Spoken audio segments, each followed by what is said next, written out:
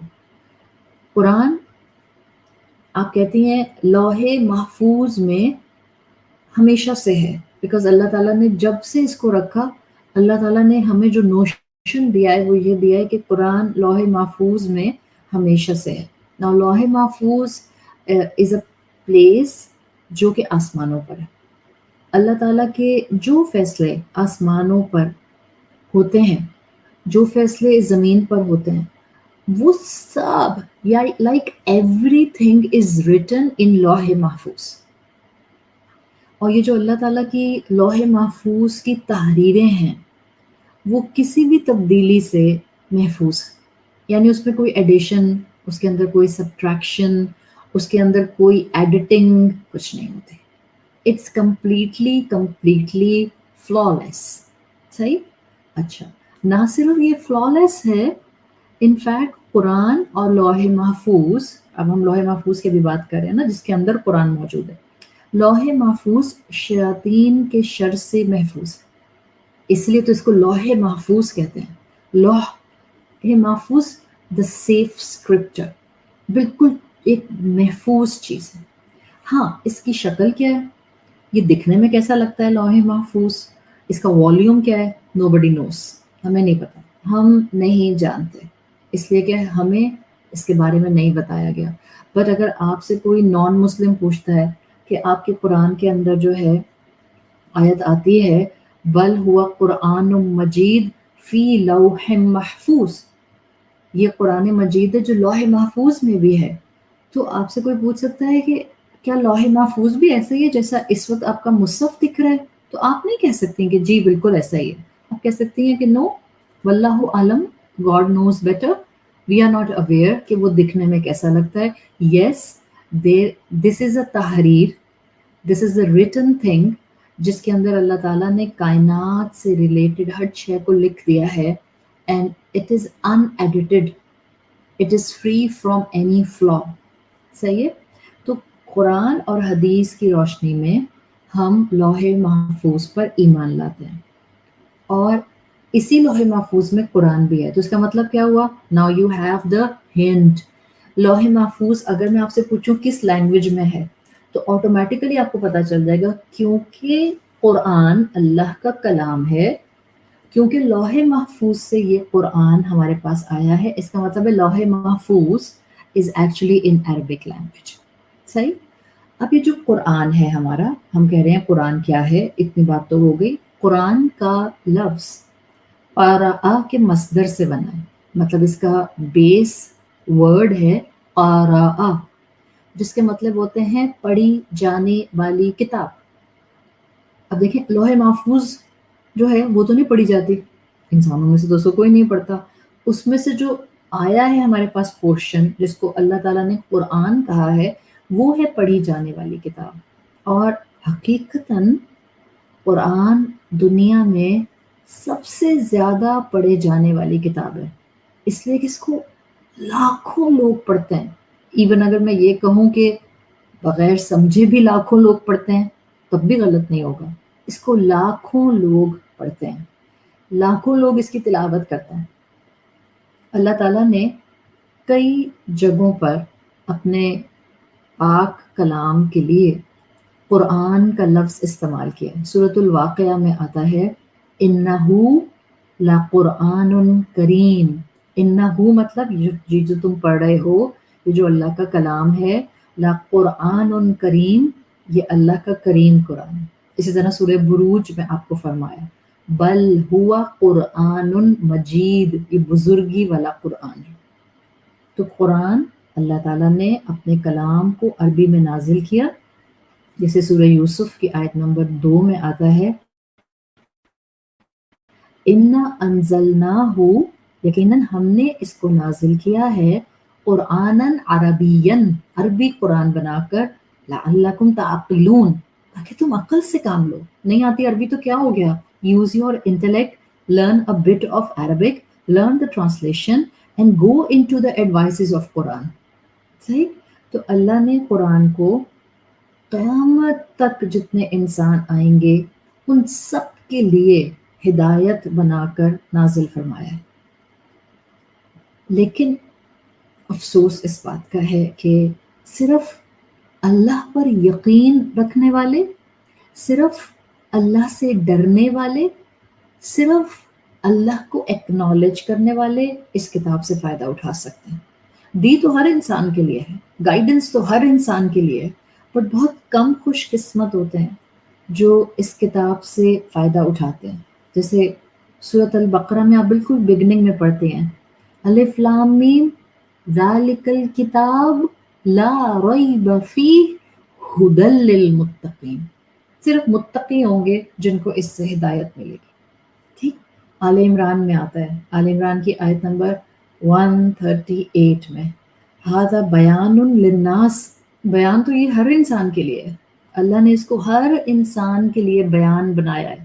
واہدن، ہر انسان کے لیے ہدایت ہے، نہ صرف بیان ہے، واہدن ہدایت ہے، وموعظۃ للمتقین. ہاں، سافٹ ایڈوائس، دل میں پینیٹریٹ کرنے والی ایڈوائس صرف متقین کے لیے، بیان سب کے لیے. ہدایت اور موعظہ کی فارم میں دلوں میں پینیٹریٹ کرے گا صرف متقین کے لیے. سو یہ ہے قرآن کا بالکل بیسک انٹرو. قرآن کیا ہے؟ نزول قرآن is my second explanation for today's session. نزول قرآن پر جب ہم آتے ہیں تو رسول اللہ صلی اللہ علیہ وسلم پر اللہ کے کلام کو نازل کیا گیا. ٹھیک ہے. کس فارم میں نازل کیا گیا؟ الحمدللہ یہ جو میرا آج کا لیکچر ہوگا نا، آپ اپنے بچوں کو، کسی بھی ایج کے بچوں کو نہایت محبت سے ایک سٹوری کی طرح سنائیں، تھوڑا تھوڑا کر کے سنائیں. Don't go in one go, just go in little chunks, تاکہ وہ ان کے ذہنوں میں بیٹھ جائے، اور بار بار بتائیں. نزول قرآن، اچھا اللہ کا کلام ہے، آسمانوں پر ایک کتاب ہے، لوح محفوظ کہتے ہیں، اس میں سیف ہے، وہاں سے ایکسٹریکٹ نکال کر اللہ نے اپنے کلام کو دنیا میں بھیجا، اس کو قرآن کہتے ہیں، اس کو بہت پڑھا جاتا ہے، اس کو پڑھنا ہوتا ہے. پھر یہ کیسے آیا؟ اوکے، یہ آیا اللہ کے محبوب پروفٹ رسول صلی اللہ علیہ وسلم پر، اور وحی کی شکل میں، انٹیوشنز کی شکل میں آیا. 5 ڈفرینٹ اینگلز ہیں جو وحی کے بتائے جاتے ہیں. I'm just you can say I'm just making it a very soft sweet dessert for you. وحی کی اقسام 5 شکل میں. آپ صلی اللہ علیہ وسلم کو گھنٹی کی سی آواز سنائی دیتی تھی. اس آواز میں آپ کو جو سنائی دیتا تھا وہ آپ کو یاد رہ جاتا تھا. اور جب اس طریقے پر وحی نازل ہوتی تھی، جیسے گھنٹی کی سی آواز ہے، حدیث کا مفہوم بتا رہی ہوں، تو آپ صلی اللہ علیہ وسلم پر بہت بوجھ آتا تھا. وحی کا آنا رسول اللہ صلی اللہ علیہ وسلم کے لیے was not the easy procedure. آپ کے اوپر بڑا بوجھ آتا تھا، وزن آتا تھا. تو ایک طریقہ تھا، گھنٹی کی سی آواز سنائی دیتی تھی اور آواز میں جو کچھ ہوتا تھا وہ آپ کو یاد رہ جاتا تھا، وہ وحی نازل ہو رہی ہوتی تھی، وہ قرآن نازل ہو رہا ہوتا تھا. ایک طریقہ. دوسرا طریقہ حدیث کے مطابق فرشتہ یعنی جبرائیل علیہ السلام کسی انسانی شکل میں رسول اللہ صلی اللہ علیہ وسلم کے پاس آتے تھے اور اللہ کا پیغام یعنی کہ وحی آپ کو پہنچا دیا کرتے تھے. اور ایسے مواقع جو آئے سیرت رسول صلی اللہ علیہ وسلم میں، تو کہا جاتا ہے کہ زیادہ تر موسٹ آف دا ٹائم حضرت جبرائیل علیہ السلام ایک صحابی جن کا نام آتا ہے دحیہ کلبی. دحیہ لکھتے ہیں دال ہا، حلوے والی ہا یا ہا. حضرت دحیہ کلبی رضی اللہ عنہ کی شکل میں جبرائیل علیہ السلام زیادہ تر تشریف لاتے تھے اور اللہ کا پیغام رسول اللہ صلی اللہ علیہ وسلم کو دے دیا کرتے تھے. سیکنڈ طریقہ ہو گیا. تھرڈ طریقہ، وہی ایسے بھی آئی کہ جبرائیل علیہ السلام اپنی اوریجنل سٹیٹ میں رسول اللہ صلی اللہ علیہ وسلم کے سامنے آ گئے. وہی کا تیسرا طریقہ. وہی کا چوتھا طریقہ, وداؤٹ یو کین سے, کبھی ایسا ہوا کہ without coming in front of رسول اللہ صلی اللہ علیہ وسلم, یعنی کہ جبرائیل علیہ السلام کے ذریعے ہی آ رہی ہے چوتھا طریقہ بھی, لیکن جبرائیل نہ اپنی اوریجنل سٹیٹ میں آئے, نہ جبرائیل علیہ السلام نے کسی انسانی شکل کو اڈاپٹ کیا, بلکہ جبرائیل علیہ السلام آئے ضرور, رسول اللہ صلی اللہ علیہ وسلم کو نظر نہیں آئے, اور آپ کے قلب مبارک پر کوئی بات القاء کر دی, وحی کو آپ کے دل پر نازل کر دیا. چوتھا طریقہ. ایک پانچواں وحی کا طریقہ جو کہ بہت کم پرسنٹیج کا ہے, وہ ہے بلا واسطہ جبرائیل علیہ السلام, یعنی کہ وداؤٹ جبرائیل علیہ السلام. یہ کون سی وحی کا ٹائم تھا؟ قرآن ایسا کون سا ہے جہاں پر آپ کو یہ چیز ملتی ہے؟ بلا واسطہ جبرائیل علیہ السلام کا مطلب یہ ہوا کہ اللہ اور رسول اللہ صلی اللہ علیہ وسلم کا آپس میں کلام ہوا. And this happened only one time. اب آپ بتائیں وہ ون ٹائم کون سا تھا؟ جی, معراج کا موقع, جب آپ کی رسول اللہ صلی اللہ علیہ وسلم کی اللہ تعالیٰ سے ہم کلام ہوا. نماز کی فرضیت اسی موقع پر ہوئی ہے. تو ٹوٹل میں نے آپ کو منیمم وہی آنے کے 5 طریقے بتائے, جن میں سے 4 جبرائیل کے ذریعے ہیں اور ایک آپ کا اللہ سے ہم کلام ہونا only at the time of معراج. یہ تھا نزول قرآن کیسے ہوا. ٹھیک ہے, اب آ جاتے ہیں نزول قرآن کے حوالے سے ہی تاریخ نزول قرآن, یعنی کہ کب شروع ہوا قرآن نازل ہونا. تو آپ کہتی ہیں the next explanation will fall like تاریخ نزول قرآن. What were the dates, what were the months جب ہم کہتے ہیں کہ قرآن revelation has started. رمضان کا مہینہ تھا, اور رمضان کے مہینے کی ایک بہت بلیسڈ نائٹ تھی لیلۃ القدر. اس لیلۃ القدر میں اللہ تعالیٰ نے لوح محفوظ سے, اگین لوح محفوظ یاد آ گیا جی, وہاں جہاں سب کچھ لکھا ہوا ہے, لوح محفوظ سے, یعنی کہ سیونتھ اسکائی پر لوح محفوظ ہے. سو سیونتھ اسکائی لوح محفوظ سے لیلۃ القدر کی ایک رات اللہ تعالیٰ نے آسمان دنیا پر قرآن کو نازل کیا, فرسٹ ہیون. اور اس فرسٹ ہیون سے, یعنی لوح محفوظ سے فرسٹ ہیون پر تو ایک ساتھ آ گیا. اب اس فرسٹ ہیون سے حسب ضرورت تھوڑا تھوڑا قرآن رسول اللہ صلی اللہ علیہ وسلم کے قلب پر نازل ہوتا رہا, اور 23 ایئرز لگے, 23 سال لگے, جس میں قرآن کو مکمل نازل کیا گیا. جب رسول اللہ صلی اللہ علیہ وسلم کی عمر 40 سال ہوئی ہے, وہاں سے گریجولی قرآن پہلے آسمان سے آپ صلی اللہ علیہ وسلم تک آنا شروع ہوا. سب سے پہلے قرآن کی جو آیات آئیں وہ سورۃ العلق کی شروع کی آیات تھیں, جو روایات کے مطابق غار حرا میں نازل ہوئیں. سورۃ العلق کی ابتدائی آیات. پھر کچھ گیپ آیا, پہلی وحی کے بعد اور دوسری وحی کے درمیان کچھ گیپ آیا, اور کچھ عرصہ وحی کا سلسلہ پاز پر آ گیا.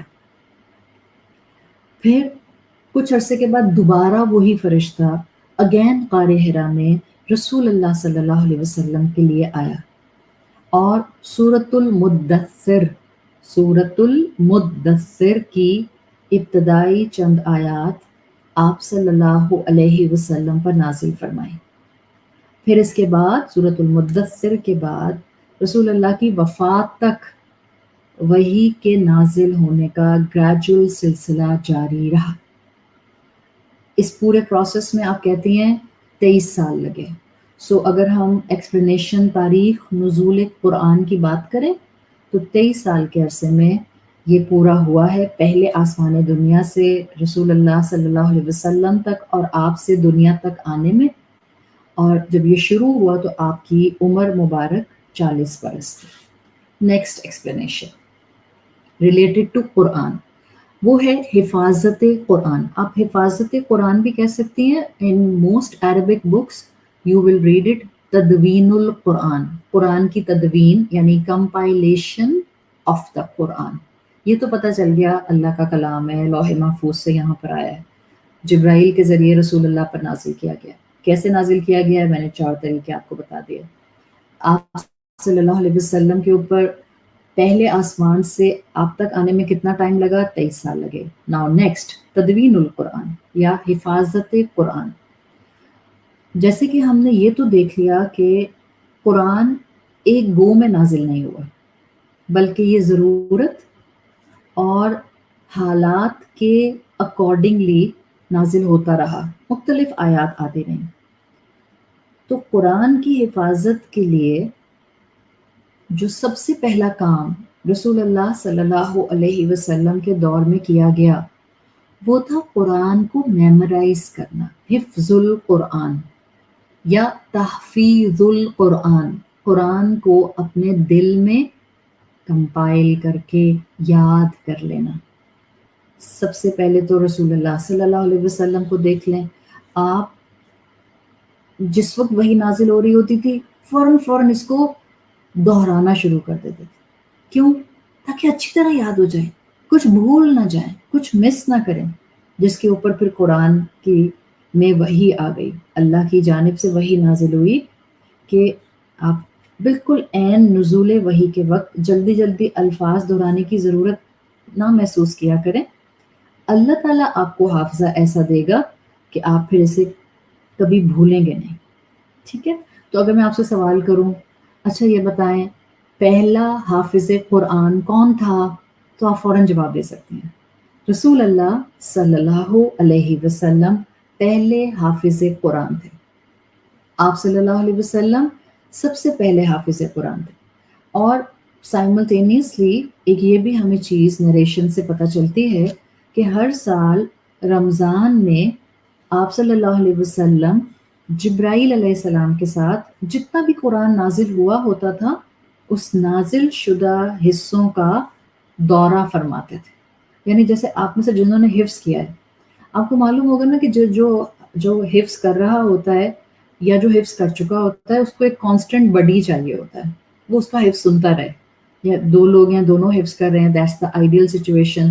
ایک نے ایک کو سنایا، دوسرے نے پہلے کو سنایا، غلطیاں پک کی، کریکشن کی، تو آپ کو ایک ریٹیننگ پاور آپ کی بڑھتی جاتی ہے۔ تو رمضان کے رمضان جتنا قرآن نازل ہو چکا ہوتا تھا رسول اللہ صلی اللہ علیہ وسلم حضرت جبرائیل علیہ السلام کے ساتھ اس کو ریوائز کیا کرتے تھے۔ روایات کے مطابق جس سال آپ صلی اللہ علیہ وسلم کا انتقال ہوا ہے اس سال، یعنی اس انتقال سے پہلے جو رمضان تھا اس میں آپ نے 2 مرتبہ جبرائیل علیہ السلام کے ساتھ قرآن کا دورہ فرمایا تھا۔ پھر یہ تو آپ صلی اللہ علیہ وسلم تک حفاظت قرآن تھی۔ پھر سیکنڈ لیئر آتی ہے، آپ صلی اللہ علیہ وسلم صحابہ کرام کو بھی جہاں قرآن کے مفہوم میننگز کی تعلیم دیتے تھے وہاں آپ ان کو قرآن کو یاد کرنے کی بہت زیادہ موٹیویشن دیتے تھے، الفاظ بھی یاد کرنے کا کہا کرتے تھے، اتنا کہ آپ خود دیکھتی ہیں سیرت رسول صلی اللہ علیہ وسلم میں کہ صحابہ میں قرآن کو یاد کرنے کا بہت شوق تھا۔ دیکھیں آپ میں سے بھی بہت سے ایسے لوگ ہوں گے جن کو میری طرح خیال آتا ہوگا کہ ہم بچپن میں قرآن کو حفظ کرنے سے محروم رہ گئے۔ ٹھیک ہے، اس کا کیونکہ اس وقت تک امپورٹنس شاید نہیں معلوم تھی، مگر الحمدللہ اگر آج پتہ چل گئی ہے، just forget about your age، because یہ وہ عمل ہے، ٹھیک ہے حفظ کافی نہیں صرف آپ کو اور مجھے جنت میں لے کے جائے گا، بٹ حفظ کرنا قرآن کا یہ بہت اجر کا کام ہے۔ تو کوشش کریں جو بھی ایج بریکٹ ہے چھوٹا قرآن حفظ کرنا شروع کر دیں۔ نہیں کہیں جا سکتی کوئی بات نہیں، تلاوت سن کر حفظ کرنا شروع کر دیں، گھر میں حفظ کریں، نماز میں چھوٹا پورشن پڑھیں، اور ارادہ کر لیں اللہ مجھے موت نہ آئے مگر میں حافظ قرآن بن جاؤں اور آپ میرا حفظ قبول کر کے اپنی رحمت سے مجھے جنت میں بھیج دیں۔ اللہ تو نیتوں پر اجر دیتا ہے، اگر درمیان میں موت آ بھی گئی اور میں پورا قرآن حفظ نہیں کر سکی تب بھی مجھے امید ہے کہ میرا رب مجھے اس کا اجر دے گا انشاءاللہ۔ تو اب یہ سیکنڈ لیئر قرآن کی حفاظت کی آ رہی ہے صحابہ کرام۔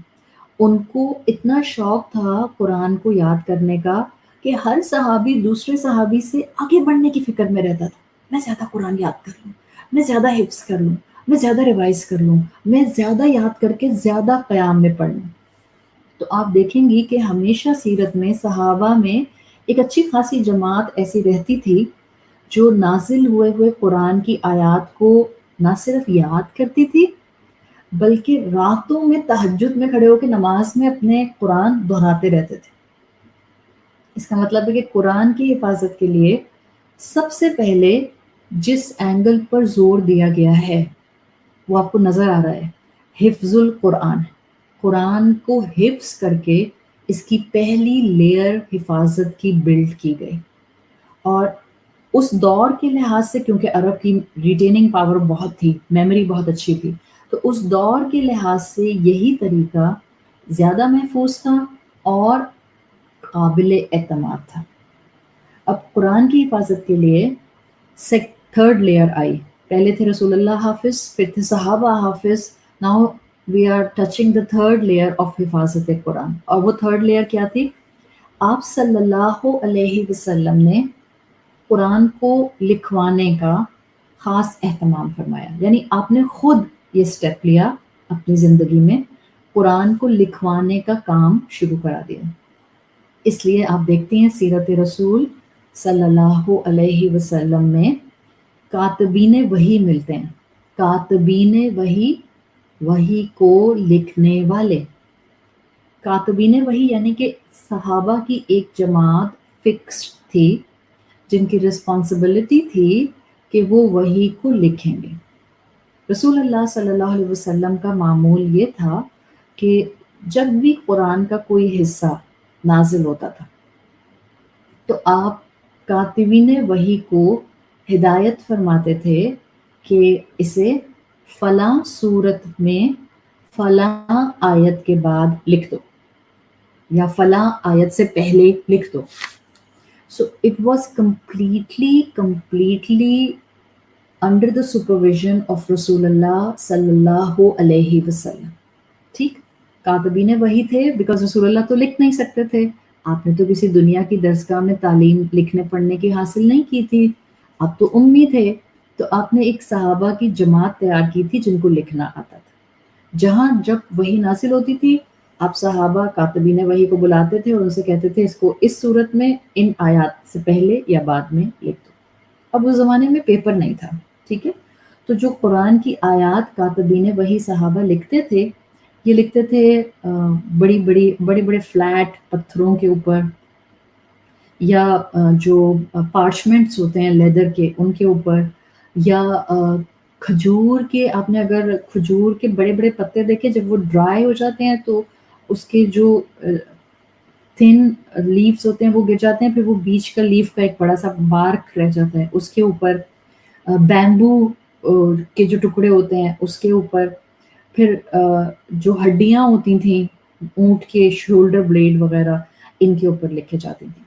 جو چند صحابہ کاتبین وحی میں آتے ہیں ان میں سب سے اہم حضرت زید بن ثابت رضی اللہ عنہ، اس میں آتے ہیں ابی ابن کعب رضی اللہ عنہ، خلفائے راشدین سارے آتے ہیں، لائک آپ ان کو اس میں سب خلفائے راشدین چاروں کے چاروں کو لے سکتے ہیں، ابی بن کعب رضی اللہ عنہ، حضرت زبیر بن عوام رضی اللہ عنہ، حضرت معاویہ رضی اللہ عنہ۔ یہ پرومیننٹ نام میں آپ کو بتا رہی ہوں، تو یہ پرومیننٹ نام ہیں جن کے خاص طور پر آپ کو آپ کے بچوں کو نام آنے چاہیے۔ کس رسول اللہ نے کس سے قرآن لکھوایا؟ وہ تو امی تھے، he was not able to write، تو قرآن لکھا کس نے؟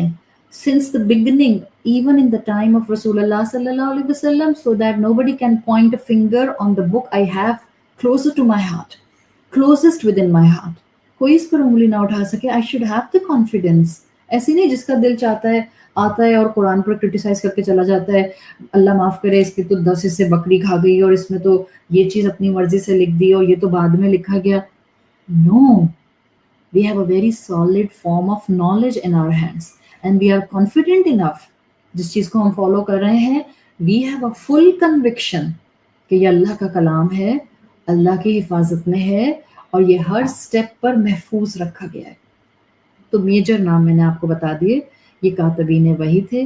رسول اللہ صلی اللہ علیہ وسلم کے زمانے میں جتنا قرآن لکھا گیا ہے ہمیں معلوم ہونا چاہیے، یس وی ڈو اگری، ہم کوئی جھوٹی بات نہیں کرتے، جتنا قرآن آپ صلی اللہ علیہ وسلم کے دور میں لکھا گیا وہ مسلینیس آبجیکٹس پر لکھا گیا، متفرق اشیاء پر لکھا گیا. ابھی میں نے آپ کو بتوا دیے، لیدر پارچمنٹ ہیں، دا ڈرائی لیوز بارک ہیں، ٹرنکس ڈرائی بارکس ہیں، ٹیبلٹس ہیں جو کہ پتھروں سے اور چٹانوں سے بنتے ہیں، یا آپ کہہ سکتی ہیں بونز ہیں، شولڈر بلیڈ وغیرہ.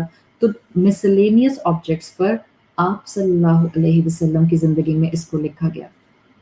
پھر جب ہم بات کرتے ہیں حفاظت قرآن کی تو اب یہ تھرڈ لیئر تھی، یعنی حفظ القرآن بائی رسول اللہ، حفظ القرآن بائی صحابہ، then in the time frame of رسول اللہ صلی اللہ علیہ وسلم writing the wahi by few صحابہ، and then the fourth layer is coming in the time of حضرت ابو بکر صدیق رضی اللہ عنہ.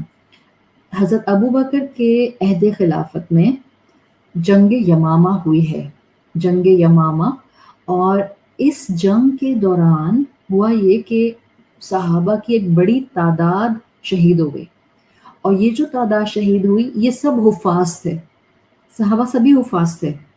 تو یہ جو جماعت ایک بڑی صحابہ کی شہید ہوئی یہ حافظ قرآن تھے.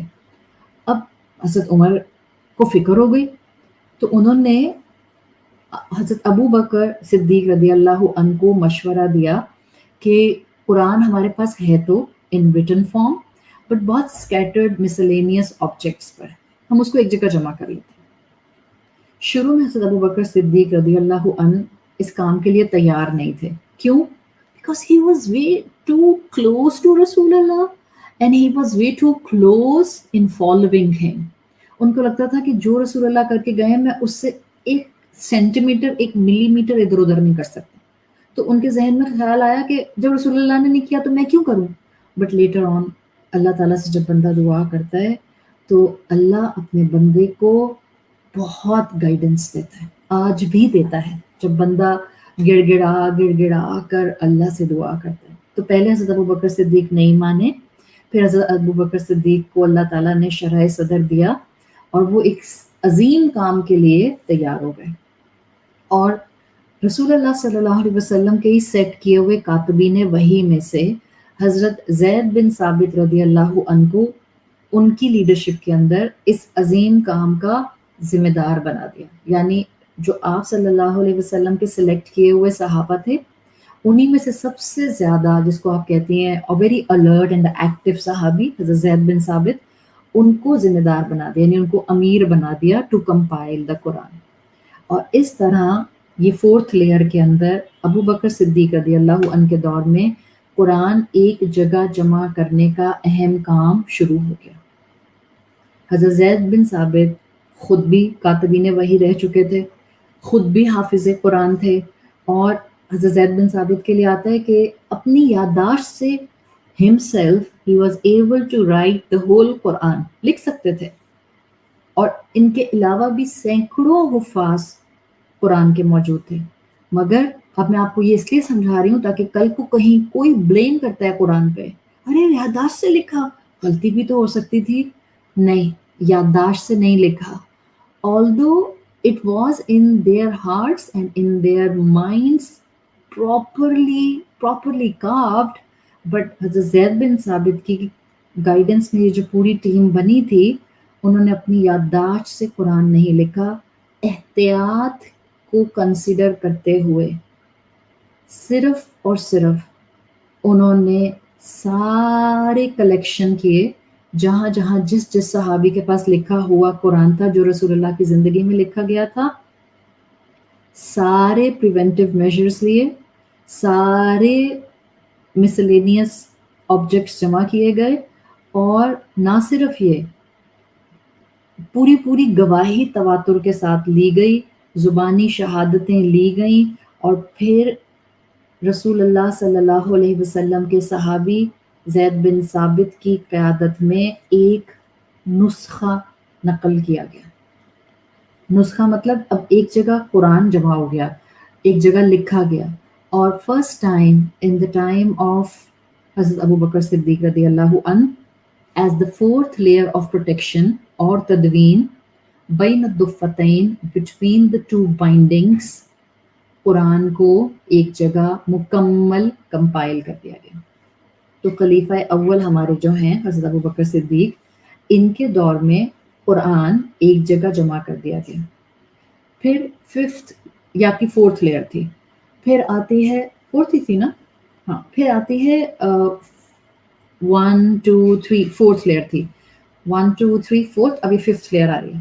پھر آتا ہے ففتھ لیئر تدوین القرآن، آتا ہے دور حضرت عثمان رضی اللہ عنہ کا، اور جب حضرت عثمان خلیفہ بنے ہیں تو ظاہر حضرت عمر کے دور میں بہت فتوحات ہوئی تھیں۔ حضرت عثمان عرب سے نکل کر اور دور دور عجمی علاقوں تک پھیلے ہیں، اور ہر نئے علاقے کے لوگ ان صحابہ سے، تابعین سے قرآن سیکھتے تھے، جس کی بدولت ان کو پھر اللہ تعالیٰ اپنے کلام کی محبت دیتا تھا، جن کی بدولت اللہ تعالیٰ پھر ان کو اسلام کی نعمت دیتا تھا۔ تو ظاہر ہے مختلف اینگل سے، مختلف صحابہ سے قرآن کا علم آگے پھیلنا شروع ہوا۔ اب آپ یہاں ایک اسی ففتھ پروٹیکشن میں اس بات کو جان لیں کہ قرآن رسول اللہ صلی اللہ علیہ وسلم کے اوپر 7 قرات میں نازل کیا گیا ہے۔ بعض جگہ آپ 7 پڑھتی ہیں، بعض جگہ آپ 10 پڑھتی ہیں۔ یہ 7 قرات کی حفاظت صحابہ کے ذریعے کی گئی، اس لیے کہ آپ نے مختلف قرات سیکھی جبرائیل سے، اور پھر یہ قرات صحابہ کو سکھائیں۔ تو اب جس صحابی سے کوئی اجمی سیکھتا تھا وہ اسی قرات میں سیکھ لیتا تھا، اور اس طرح سے آج بھی جو ڈفرینٹ قرات سکھائی جاتی ہیں، اگر آپ اس کو پیچھے چین میں فالو کریں تو کسی نہ کسی صحابی تک آپ جا کر رک جاتے ہیں، اینڈ ڈیفینیٹلی صحابی الٹیمیٹلی رسول اللہ صلی اللہ علیہ وسلم تک سند کو پہنچا دیتا ہے۔ تو نہ صرف نمبر 4 لیول پر قرآن کمپائل ہوا حضرت ابوبکر صدیق رضی اللہ عنہ کے دور میں، بلکہ حضرت عمر اور حضرت عثمان کے دور میں یہ عجم میں خوب قرآن پھیلا، صحابہ اور تابعین نے سکھایا۔ سائملٹینیسلی جو مختلف قرات آتی ہیں قرآن کی 7 یا 10، وہ صحابہ کے ذریعے عجم میں پھیلنا شروع ہو گئے۔ تو اس کا مطلب ہے کہ قرآن مصحف کی شکل میں اور قرآن کا تلفظ 7 ڈفرینٹ ڈائلیکٹ میں عرب سے عجم تک آنا شروع ہو گیا۔ ٹھیک، اب جب یہ ہو گیا تو الحمدللہ مصحف بھی ظاہری بات ہے پھر آہستہ آہستہ زیادہ چاہیے تھے، کیونکہ اسلام بڑھتا جا رہا تھا، تو پھر مصحف کی بھی حضرت عثمان رضی اللہ عنہ کے دور میں کاپیز بنوائی گئی۔ حضرت عثمان کے دور میں کیا ہوا ہے، مصحف کی کاپیز بنی ہیں، تاکہ مصحف کی کاپیز عجم اور مختلف علاقوں تک بھیجے جائیں، جس کو میں مصحف کہہ رہی ہوں نا، قرآن کے نسخے کہتے ہیں، قرآن کے نسخے، قرآن کے مصحف، تاکہ ہر ایک کے ہاتھ میں قرآن آ جائے۔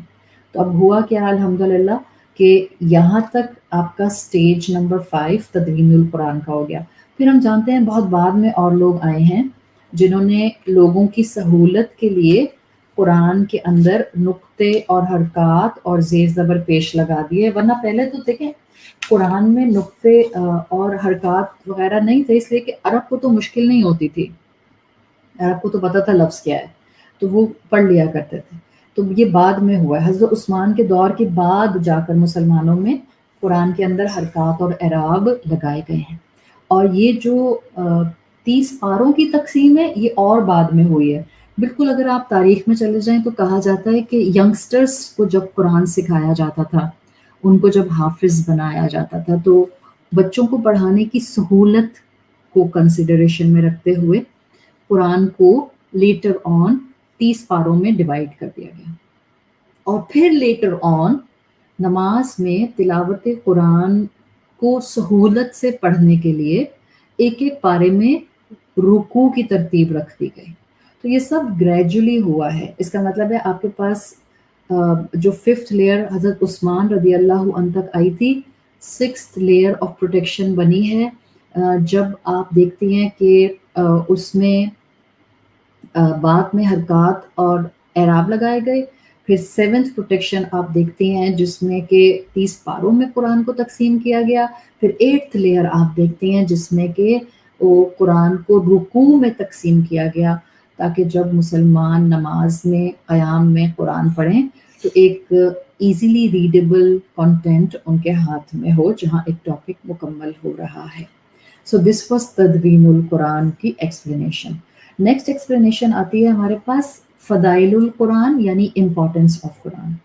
صحیح بخاری کی حدیث آتی ہے، آپ صلی اللہ علیہ وسلم نے ارشاد فرمایا الذی یقرأ القرآن وہو ماہر بہ مع السفرۃ الکرام البررہ. وہ قرآن کا جو ماہر ہے، جس کو قرآن کا ماہر کون ہوتا ہے؟ 2 صورتوں میں قرآن کا ماہر ہو سکتا ہے. ایک قرآن کا حافظ، صحیح، اس کو نگیٹ نہیں کرنا چاہیے. پلیز ایکسٹریمز پر مت جایا کریں. یہ کہنا کہ جی مطلب تو سمجھ آتا نہیں ہے تو ماہر کیسے ہو گیا. why do we negate all the time everyone بس اپنے آپ کو اپروو کرنے کے لیے؟ قرآن کا ماہر could be the one who is حافظ قرآن. سیکنڈلی قرآن کا ماہر اس لیے کہ اللہ کے رسول نے نہ حافظ کہا نہ یہاں یہ کہا کہ اسکالر آف دا قرآن. آپ اللہ کے رسول کی حکمت دیکھیں، سب کو لے کر چلنے والے، محبتوں سے لوگوں کو انکریج کرنے والے. یہ ڈانٹ ڈپٹ کر کے اور جھڑک کے اور ڈنڈا دکھا کے اور وہ کافر اور تم بدتمیز اور تمہیں تو بات نہیں کرنی آتی، اس طرح سے نہیں. کتنی پیاری بات کی. الذی یقرأ القرآن، وہ جو قرآن پڑھتا ہے، وہو ماہر بہ، اور وہ اس کا ماہر ہے. چاہے اس نے صورتیں یاد کی ہوئی ہیں، قرآن حفظ کیا ہوا ہے، وہ قرآن کو بہت اچھی طرح سمجھتا ہے، وہ ایسا ماہر ہے کہ وہ قرآن پر عمل کرتا ہے. آپ نے فرمایا مع السفرۃ الکرام البررہ. جو قرآن کا ماہر ہے، جس کو قرآن خوب یاد ہے، جو اس کو خوب پڑھتا ہے، جو اس کا فہم جانتا ہے، اس کا حشر فرشتوں کے ساتھ قیامت کے دن ہوگا.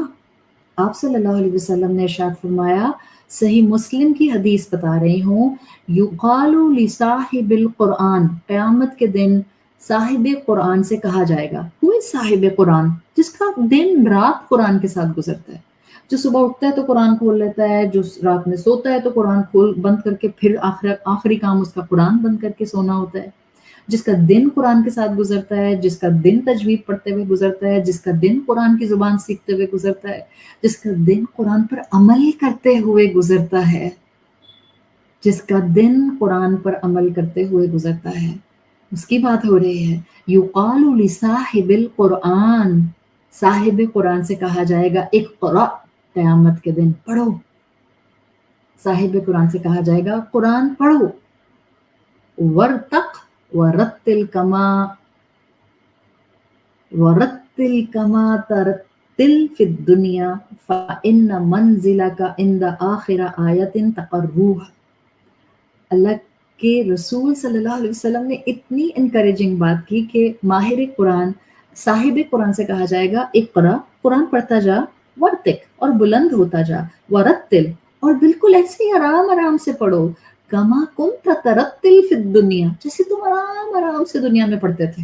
جلدی نہیں ہوتی تھی تم کو، بہت سکون سے پڑھتے تھے تم، بہت اطمینان سے ایک ایک مخرج ادا کرتے ہوئے، اصول ادا کرتے ہوئے، قرآن کی الفاظ کو ذہن میں سمجھتے ہوئے کہ میں کیا بول رہی ہوں، ایسے پڑھتے تھے. اتنے پیارے الفاظ ہیں. ورتق، چلو بلندی پر چڑھو. ورتل کما کنت ترتل فی الدنیا، جتنی محبت سے دنیا میں پڑھتے تھے نا، اتنی محبت سے پڑھو. فإن منزلک، تو پھر تمہاری منزل کیا ہے؟ عند آخری آیت، جہاں تم آخری آیت اپنے دل میں محفوظ جو ہوگی اس کو پڑھو گے، وہی تمہاری منزل ہوگی.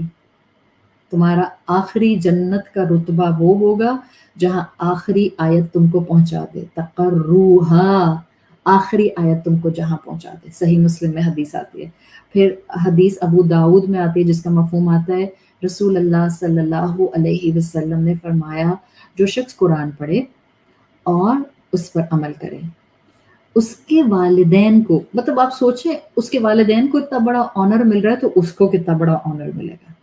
اس کے والدین کو قیامت کے دن ایک تاج، کراؤن پہنایا جائے گا جس کی روشنی سورج کی روشنی سے بھی زیادہ ہوگی. سو ہیوج انسینٹیو میں قرآن یاد کروں کسی بھی عمر میں ہوں تاکہ میرے ماں باپ کو یہ کراؤن مل جائے، اور ہیوج انسینٹیو میں اپنی اولاد کو قرآن حفظ کراؤں تاکہ مجھے یہ کراؤن مل جائے. In both ways keep trying.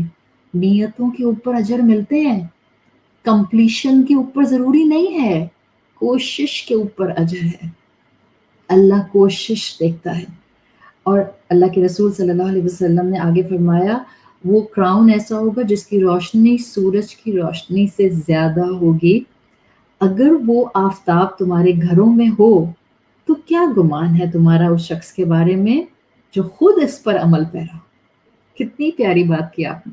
آپ نے کہا جب ماں باپ کو اتنا بڑا کراؤن مل جائے گا تو کین یو امیجن اللہ اس حافظ قرآن کو کیا عطا کرے گا. اللہم اجعلنا منہم، اللہ ہمیں ان حفاظ قرآن میں شامل فرمائے جن کو یہ ایسا انعام ملے گا جس کو ہم اس وقت تصور بھی نہیں کر سکتے، اور جن کے ماں باپ کو یہ کراؤن پہنایا جائے گا. So this was basically brief, بہت میں نے 3 احادیث صرف بیان کی ہیں just to give you motivation کہ قرآن کتنا اہم ہے. جہاں تک اگلی ایکسپلینیشن ہے میری وہ ہے اباؤٹ فہم قرآن، دا انڈرسٹینڈنگ آف دا قرآن. اللہ تعالیٰ نے ہمیں قرآن میں بالکل بیسک اگر میں بات کروں تو 2 چیزوں کا حکم دیا ہے. لائک حافظ تو بن گئے، ٹھیک ہے، اہمیت بھی اس کی آ گئی، ادب بھی اس کا آ گیا. تفکر و تدبر، یہ تفکر اور تدبر اس کو سکھانے والے سب سے پہلے مفسر کون ہیں؟ رسول اللہ صلی اللہ علیہ وسلم. قرآن کی جب مفسرین کی بات آتی ہے تو ٹاپ پہ ہمیشہ کس کو رکھتے ہیں؟ رسول اللہ صلی اللہ علیہ وسلم. اس کا مطلب ہے قرآن سے مجھے تفکر کرنا ہے یا قرآن پر مجھے تدبر کرنا ہے. میں رسول اللہ صلی اللہ علیہ وسلم کے کوٹیشنز، آپ کے اقوال، آپ کے افعال، آپ کی سنتیں، آپ کی حدیثیں اس کے بغیر نہیں کر سکتے. صلی اللہ علیہ وسلم. قرآن کی آیت کو سمجھنا ہے، نصیحت لینی ہے، رسول اللہ صلی اللہ علیہ وسلم کے اقوال اور افعال کی روشنی میں کرنا ہوگا. کیوں؟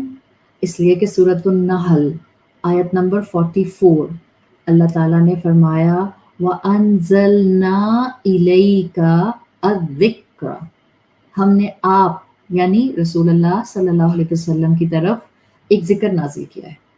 وَأَنزَلْنَا إِلَيْكَ الذِّكْرَ، ہم نے آپ کی طرف اے اللہ کے رسول صلی اللہ علیہ وسلم ایک ذکر نازل کیا ہے. کون سا ذکر؟ قرآن. کیوں؟ لِتُبَيِّنَ لِلنَّاسِ، تاکہ آپ لوگوں کو کھول کھول کر بیان کر دیں. مَا نُزِّلَ عَلَيْهِمْ، کہ ان کے اوپر نازل کیا چیز کر دی گئی ہے. وَلَعَلَّهُمْ يَتَفَكَّرُونَ، شاید کہ وہ پھر غور و فکر کریں. اور سورہ نحل میں ایک مقام پر آتا ہے، آیت کا مفہوم ہے یہ کتاب ہم نے آپ پر اس لیے اتاری ہے تاکہ آپ ان کے لیے ہر اس چیز کو واضح کر دیں جس میں یہ آرگیومنٹس کرتے ہیں، اختلاف کرتے ہیں.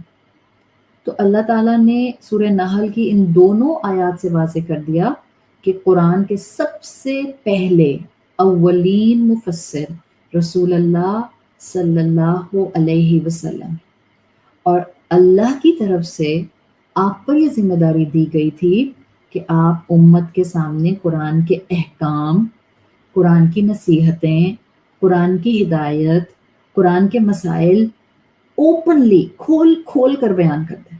تو آپ کا خیال ہے رسول اللہ نے اپنی ذمہ داری ادا نہیں کی ہوگی؟ ڈیفینیٹلی بہترین طریقے سے کی.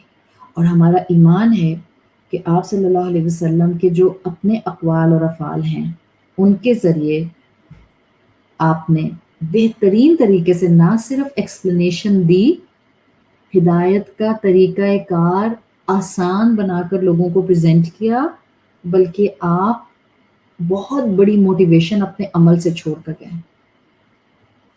آپ صحابہ کرام کو دیکھیں، تابعین کو دیکھیں، تبع تابعین کو دیکھیں، تو آپ کو پتہ چلتا ہے کہ پھر ان لوگوں نے پہلے مفسر قرآن رسول اللہ صلی اللہ علیہ وسلم کی ایکسپلینیشن اور آپ کے عمل، آپ کی حدیث اور سنتوں سے پھر فردر قرآن کو مفسر بن کر ایکسپلین کیا ہے، اور آج تک امت جو ہے ان سارے علم کے خزانوں سے فائدہ اٹھا رہی ہے۔ آج تک قرآن فہمی کا سلسلہ چل رہا ہے۔ حدیث کے بغیر قرآن فہمی نہیں حاصل ہو سکتی۔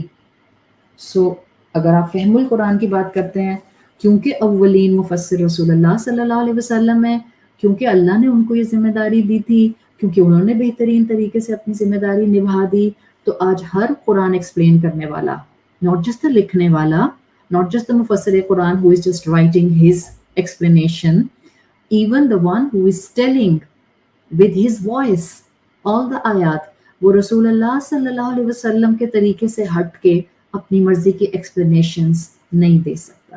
سو دس واز دا ایکسپلینیشن فہم القرآن۔ میری اگلی ایکسپلینیشن ہے دا سبجیکٹس اور دا چیپٹرز آف قرآن، جس کو آپ کہتی ہیں مضامین القرآن۔ مضامین القرآن، جو مضامین القرآن ہیں، تو علماء کرام نے ڈیفینیٹلی بعد کے اسکالرز نے قرآن کے مضمون ان کو مختلف طریقے سے کیٹیگرائز کیا ہے، اور مختلف آپ کو مختلف تفاسیر کے اندر قرآن کے جب مضمون ملتے ہیں تو مختلف ملتے ہیں۔ میں آپ کو 3 امبریلاز بتا دیتی ہوں۔ ان 3 امبریلاز کے انڈر سب کچھ آتا ہے، ٹھیک ہے؟ ان 3 امبریلاز کے اندر دیکھیں، آج کل نا فتنہ یہ ہے among many فتناس کہ نا قرآن کو اور قرآن کی ایکسپلینیشن کو اور حدیث کو ڈاؤٹ فل کر دو، ہائے پتہ نہیں اس کا یہ مطلب تھا بھی کہ نہیں۔ just do and spread this notion، automatically کمزور ایمان والے بیچارے آہستہ آہستہ آہستہ آہستہ بیک لیش میں قرآن سے پیچھے ہٹنا شروع کر دیں گے۔ So we need to bring back our confidence on this book. We really need it. Our kids need it. Our children need it because they are abandoning the Quran. ان کو فکر نہیں ہے قرآن کتنی اہمیت رکھتا ہے زندگی میں ان کے لیے، because they have many things to do in the life. Life has so much excitement besides Quran. Amma, کیا ہو گیا ہے آپ کو؟ I have so important things to do than Quran. انا للہ و انا الیہ راجعون۔ ہم سب اس چیز کو فیس کر رہے ہیں۔ اللہ ہماری اولادوں کو قرآن کی خوبصورتی عطا فرمائے، قرآن کی محبت عطا فرمائے۔ قرآن میں سب کچھ ہے۔ جب آپ مضمون قرآن کی بات کرتے ہیں تو میں نے آپ کو اگر 3 امبریلاز بتائی ہیں، باقی سارے مضمون ان میں سے کسی امبریلا کے انڈر آ جائیں گے۔ ایک قرآن کا مضمون ہے عقیدہ، عقائد، جس کو آپ ایمانیات بھی کہہ سکتے ہیں۔ دا ون از ایمانیات اور عقائد، the same thing. The number 1 umbrella عقائد اور ایمانیات۔ دا نمبر 2 امبریلا احکامات، دا ڈوز اینڈ دا ڈونٹس۔ تو قرآن کا ایک بڑا چنک ہے بیسڈ آن ایمانیات، عقائد۔ قرآن کا ایک دوسرا بڑا چنک ہے بیسڈ آن احکامات، دا ڈوز اینڈ دا ڈونٹس۔ اور قرآن کا ایک تیسرا بڑا چنک ہے جو کہ قرآن کے مضمون میں آتا ہے، دیٹ از ہسٹری، قصص، قصصن۔ قصص مطلب قصے، تاریخ، پریویس نیشنز ڈیٹیلز۔ تو عقائد، احکام، قصص، ان 3 امبریلاز میں قرآن کے ٹوٹل سارے کے سارے جتنے بھی سب ڈیوائڈڈ سبجیکٹس ہیں وہ اس میں آ جاتے ہیں۔ اچھا، اب میں آپ کو تھوڑا سا ٹائم دوں گی because I just want to give final explanation of one last angle. یہ تو ہو گیا قرآن کا تعارف، اس میں میری کیا ذمہ داری ہے؟ That's the final thing for today's class, inshallah. Then with day 2 we will start Surat al-Bayyinah. یہ جو ہمارے پاس اللہ کا کلام قرآن موجود ہے، یہ کتاب رسول اللہ کے زمانے سے لے کر آج تک مشعل راہ بنی ہوئی ہے، اور آخری انسان جب تک اس دنیا میں رہے گا یہ کتاب مشعل راہ رہے گی۔ کیوں؟ اس لیے کہ اللہ نے اس کتاب کو اتنا کمپریہنسو بنایا ہے، اتنا کمپریہنسو کہ میری زندگی اور ہر انسان کی زندگی سے ریلیٹڈ ہر چیز اس میں موجود ہے. بلیفس ہیں، ریچولس ہیں، سوشل میٹرز گائیڈنس ہے، اس میں انفرادی میٹرز گائیڈنس ہے، کلیکٹیو میٹرز گائیڈنس ہے، اکنامکس اس میں ہے، گلوبل ریلیشنز اس میں ہے، انٹرنیشنل ریلیشنز اس میں ہے، پالیٹکس اس میں ہے، لیڈرشپ اس میں ہے. Everything is actually embedded in this one book. Science اس میں ہے. ہم نے اس بک کو سمجھنا ہے، اپنے اپنے زندگی کے مصروفیات کے اینگلز کے حساب سے اس کتاب کو ٹائم دیں، اس سے تعلق نہیں توڑیں. میں یہ نہیں کہتی ہوں کہ ہر انسان اپنا پروفیشن چھوڑ دے اور قرآن پڑھنا شروع کر دے. کتنی عورتوں کو میں منع کرتی ہوں جب وہ مجھے یہ میسج کر کے کہتی ہیں کہ I am teaching in the university but I really want to do something for my religion so I am thinking to resign from my job. I simply say to them کہ کس نے کہا ہے آپ کو کہ آپ job سے ریزائن کر دیں؟ آپ ڈاکٹر ہیں، MBBS کیا، ماں باپ نے اتنا آپ کے اوپر وقت لگایا، ریسورسز لگائے، خرچہ کیا، آپ نے ایک ڈگری لے لی and you are sending me an audio. میں ڈاکٹر ہوں بٹ میرا دل چاہتا ہے I should do something for the religion so I am just thinking کہ میں اپنا پروفیشن ایک سائڈ پہ کروں اور میں اب دنیا اور دین کی طرف آ جاؤں. کس نے آپ کو یہ کہا ہے کہ آپ اپنے پروفیشن میں رہتے ہوئے دین پر نہیں ہو سکتے ہیں؟ آپ کا نوبل پروفیشن ہے، اللہ معاف کرے آپ فلم انڈسٹری میں نہیں بیٹھے ہوئے، آپ ڈاکٹر ہیں. ہاں، ایک فلم انڈسٹری میں موجود انسان مجھے کانٹیکٹ کرتا ہے اور وہ مجھ سے کہتا ہے I really want to do something for my religion, I want to just leave this profession. میں اس کو بالکل ایک منٹ لگائے بغیر کہوں گی immediately leave it and resign it from it. But teacher, ایک اچھی بزنس مین عورت جو کہ اپنے سارے ڈیسنٹ کرائٹیریا کے اندر بزنس کر رہی ہے، ایک ڈاکٹر، ایک انجینئر، اگر آپ ایک جائز پروفیشن کے اندر ہیں تو آپ کو کس نے کہا ہے کہ آپ قرآن کو چھوڑے ہوئے رہیں، اسی پروفیشن میں رہیں، قرآن کو تھامیں، اس سے تعلق رکھیں. آپ کا تعلق کیا اپنے ماں باپ سے ٹوٹ جاتا ہے اگر آپ شادی ہونے کے بعد امریکہ چلی جاتی ہیں یا آپ اپنے ماں باپ سے دوسرے شہر میں آ جاتی ہیں تو کیا آپ کا تعلق ٹوٹ جاتا ہے؟ نہیں، میرا اپنے ماں باپ سے تعلق تو کبھی ٹوٹ ہی نہیں سکتا. میرے ماں باپ پاکستان میں اور میں چلی جاؤں امریکہ، میرے ماں باپ UK میں ہو اور میں آ جاؤں پاکستان، میرا اپنے ماں باپ سے تعلق ٹوٹتا، وہ تو رہتا ہے، وہ تو ٹوٹ ہی نہیں سکتا. اس لیے اگر میں ڈاکٹر ہوں، انجینئر ہوں، فائنینس میں ہوں، میں ٹیچنگ کر رہی ہوں، میں بزنس کر رہی ہوں، میں جاب کر رہی ہوں اینڈ میں حلال جاب اور حلال بزنس اور حلال پروفیشن میں ہوں، میں جہاں جاؤں گی میرا اللہ کے ساتھ تعلق میرے ساتھ جائے گا. ایسا کیوں لگتا ہے ہمیں کہ جب تک ہم دنیا کو کمپلیٹلی کاٹ نہیں دیں گے جب تک میں اللہ کی بندی نہیں بن سکتی؟ Just come out from this negative notion and the phobia. ایسے دنیا نہیں چلتی ہے، سب کو ساتھ ساتھ چلانا ہے. ہاں، آپ کا پروفیشن غلط ہے then you will not think in the second minute and you will just simply resign it. You will stand, I will stand with you. تو اس چیز کو سمجھیں، وقت دیں اس کتاب کو. آپ جہاں ہیں، ہاں ٹھیک ہے، جب تک آپ کو یہ کتاب سمجھ نہیں آتی ہے آپ مت چھوڑیں اپنا پروفیشن. فرض کریں کوئی آپ میں سے یہاں بیٹھا ہے جس کا تعلق میڈیا انڈسٹری سے ہے، ایکٹنگ ایجنسیز سے ہے، ایکٹنگ کرائٹیریا کے اندر ہے، فلم میکنگ جس میں ہر طرح کی چیز آتی ہے اس سے ہے، اینڈ یو آر سیئنگ کہ ابھی میں کنونس نہیں ہوں. آئی ول ناٹ سے کہ آپ امیجیٹلی چھوڑ دیں ادروائز آپ قرآن نہیں سنیں. میں نہیں کہوں گی، میں کہوں گی اوکے اسٹارٹ لسننگ قرآن. آپ تعلق تو بلڈ کریں اس کے ساتھ اپنا. ایک دفعہ آپ اس کے ساتھ اپنا تعلق بنا لیتے ہیں، ایک دفعہ آپ کو یہ اپیل کرنا شروع کر دیتا ہے، then you don't need anyone to dictate you what to do and what not to do. خود بخود دل کھلتے ہیں، یہ اندر اترتا ہے، یہ اندر پینیٹریٹ کر جاتا ہے. تو اس سے ایک تعلق بنائیں اور اپنے بچوں کو بھی ہلکے ہاتھ کے ساتھ کوئی چھوٹا سا کلپ بھیج دیا، مت بھیجو ان کو 2 گھنٹے کے لیکچر. سنو، روز سنو، ہر وقت سنو گے نہیں تو فیل ہو جاؤ گے.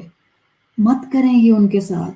محبتیں لوگوں کو دین کی طرف لاتی ہیں، جھنجھلاہٹیں، چیخنا پکارنا، غصہ کرنا، خاموش کرا دینا، شٹ اپ کال دے دینا، اس سے لوگ دنیا کی طرف نہیں آتے. محبت سے لوگوں کو اللہ کے کلام کی طرف لے کر آئیں. build a relationship with this book, build a relationship with the understanding of this book.